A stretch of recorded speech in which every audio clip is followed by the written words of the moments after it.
Hello and welcome, guys. We are finally here with the Belegar Ironhammer guide. Now, I understand not everybody will be struggling, but we're going to try and do all the lords. So if it helps you, great. If it doesn't, then, well, just watch it anyway. There are a few other videos in the link in the description down below. So without further ado, let's get into this guide. Now, Belegar Ironhammer, $1 million question. Do you need Carrack 8 Peaks? Now, we will be answering this question later on in the video, so unfortunately you are going to have to watch it all the way through if you want to know the answer to that question. So without further ado, let's get into it. Okay, so let's get this started, guys. First things first, get all the ghosts into Belegar Ironhammer's army. Now we are going to press fairly quickly for the sake of the length of this video. I am most likely going to be auto-resolving all of these battles. Again, I highly recommend that you fight them because you will get a lot less casualties, and you shouldn't in theory lose any units, because even on legendary these battles are fairly simple. So first things first, oath gold and money, because let's face it, we are not going to be, even if you don't rush to 8 peaks, you are not going to be sticking around in this region forever, because you have the rats to fight. We have the pirates that will come up and pretty much wipe out. They are about here somewhere. So they will be wiping out the border princes, and we have the ogres to pretty much stomp out early as we make our way to 8 peaks. Spoiler alert. So first things first, lock down the region. Again, going to be auto-resolving these battles. I recommend that you fight them because you will not be losing as many troops as you will if you auto-resolve. I'm going to be sacking because prior to 8 peaks we have 50% upkeep. I am confederating to get these units in this army. They are well worth taking. Also, you can tidy up the orcs that are hiding up in that corner. Just saves you a little bit of a headache a little bit later on in the game. And as we come down to the region, I recommend that you are going to want this locked down before you move to 8 peaks. Again, you don't have to. You can make a rush straight to 8 peaks, but you are going to need an army to do it. So it is going to take you a few turns either way. You may as well lock down the region, get the XP, and build up a fairly decent army, and then make your way to 8 peaks from there. That's what I would suggest anyway. So with this bit, obviously you guys can build however you like, so I'm just going to fast forward the video and I will see you in a second. Okay guys, so here we have turn 2 where we have Gotrek and Felix coming in. I recommend you use them later on when locking down the region. Again, flying through this part just because we're auto-resolving for the shortness of the video. I again strongly recommend that you fight these battles because you are going to need those units as high and as full of life as you possibly can, because you can't raid regions with dead troops. So we shall move on very, very quickly. With this little army here, you can take care of these guys very, very quickly. Again, this is on the hard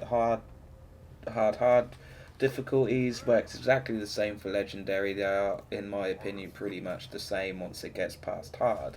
The only difference is, the AI gets a little bit more melee cheese, but once you're past this part, once you're at these difficulties, one's very difficult to differentiate from the other.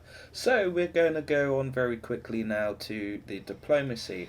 I highly recommend you getting a non-aggression pact with the Wood Elves as quickly as you possibly can, because you do not want them jumping on your back as you are fighting the pirates with, guess what, we're going to do it again, your second army, backed up with Gotrek and Felix, which I would highly recommend for this part. But again, I would wait until you've managed to get your finances a little bit in order.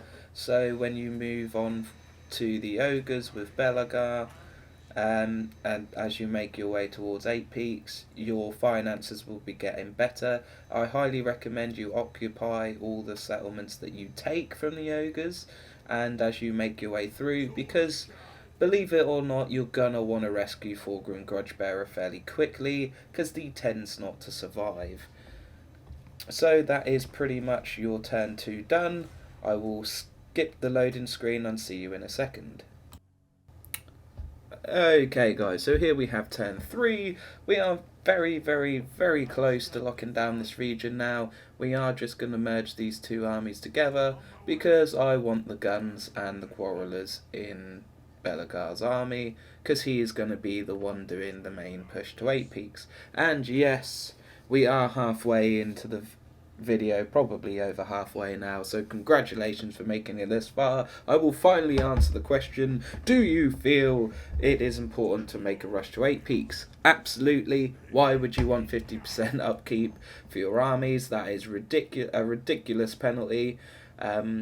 So I would, yeah, definitely make your way to 8 peaks, but again, you're going to want a second army. If you're like me, you don't like losing your territory, and you generally just like beating up pirates and rats, then your second army where you have Gotrek and Felix is where you're going to do it.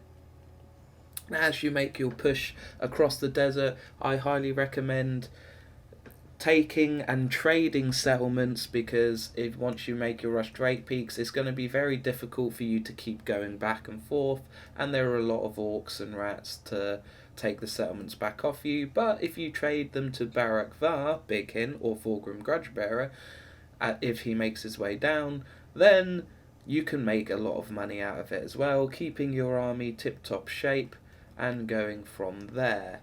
So just to recap, get a second army, make your way to 8 peaks, getting rid of these factions. I've researched the quarrelers because, let's face it, there's enough heroes in his army for him to do so. Again, auto-resolving, don't do it. Fight your battles, because you won't lose any units, and it will be a lot better for your armies health-wise. But there you have it, locking down this region here, and then moving on to Carragate Peaks. Get rid of the ogres early, that'll help save Barak Var. Fight the orcs as you make your way through to Carragate Peaks, and go from there. Okay guys, so here we have sort of the end of the video, coming towards an end now. What you are going to want to do is just send your second army just down to take care of these pirates and the rat people, because they are going to be coming up your region. Now, you don't have to do any of this if you don't want to. If you're like me and you don't like losing territory, then you've got Gotrek and Felix and your second army just there as you can build up.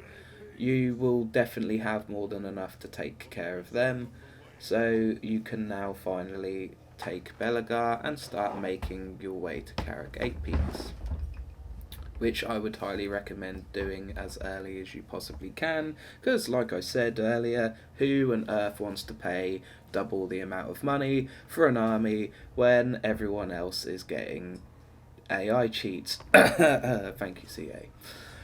So that is gonna pretty much be the end of this one, guys. I hope you've enjoyed. I've tried to keep it as short as possible, and I will see you very, very soon, guys. Cue the outro. Thank you very much for watching, guys. I hope you are enjoying these guides. If you fancy leaving a comment just down below, you are more than welcome to. And in the description down below, you have the Viking, there's Facebook and Discord. Feel free to join those, guys. I really, really appreciate all your support, and as it says in the top there, I will see you all next time. Please like and subscribe if you liked the video. If you didn't like the video, you can leave a dislike. I don't really care either way, but I would like to see you all in the future, and I'm always, as always, open for suggestions, and I will see you all in Valhalla.